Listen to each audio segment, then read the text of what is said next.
While coronavirus spreads around the world, people are turning to governments and leaders for comfort and instructions on how to stay healthy during this pandemic. The sweep of COVID-19 is unprecedented, and anxiety about the unknown is affecting nearly every aspect of everyday life. Donald Trump first responded to the news of the coronavirus by claiming things were, quote, going to be just fine. As McKay Coppins of The Atlantic quipped about Trump's initial response to the virus, quote, pay no attention to the fake news fear-mongering about the coronavirus. It's all political hype. Things are going great. This is their new hoax.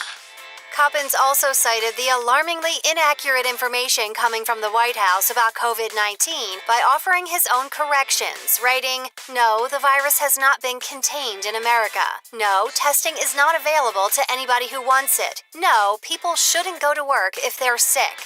Over the course of just 1 week, Trump's narrative around COVID-19 has drastically shifted. He swung from saying that the virus was almost disappearing from America to declaring a state of emergency 2 days later and unlocking $50 billion of government funding to provide aid as the crisis grows. While President Trump is getting heat for how he's handling COVID-19, First Lady Melania Trump is also experiencing online criticism for her reaction to the virus. On March 11th, Melania Trump took to Twitter to share an update about COVID-19, writing, our great country is fighting hard against the coronavirus. This nation is strong and ready, and we will overcome. Please take action to prevent further spread. Melania also added the website for Centers for Disease Control and Prevention. While this was all fine and good, people on Twitter called out the First Lady for her delay in responding to COVID-19. One Twitter user wrote, where was this weeks ago? All I heard was blaming Democrats. Testing is needed, and we are behind the 8 ball. The blame rests squarely on Trump.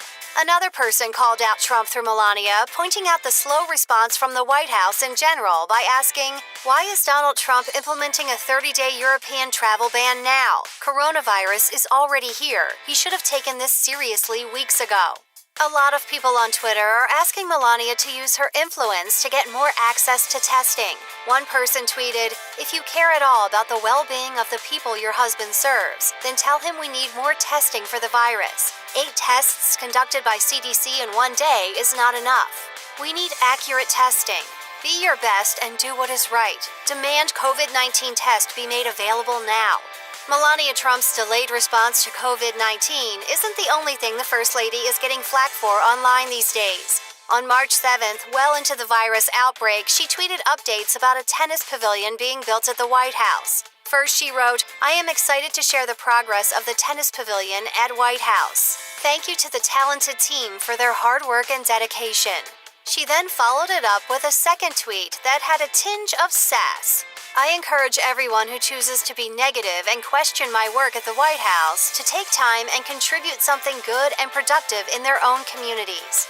As you can imagine, Melania is getting called out for how supposedly tone-deaf her tennis pavilion updates seemed in light of what's been happening in the world. One person responded, it's Monday, March 9, 2020. Coronavirus rises as Dow plummets. More states declare state of emergency. What will you tweet about today? Best facials? Your next taxpayer-funded overseas trip? Maybe Fall Couture 2020. You forget you work for the American people. Another person added, it's hard to top tennis courts. People will die because your husband is lying about the coronavirus and failing to hire competent people. Start there. It's going to disappear. One day it's like a miracle. It will disappear.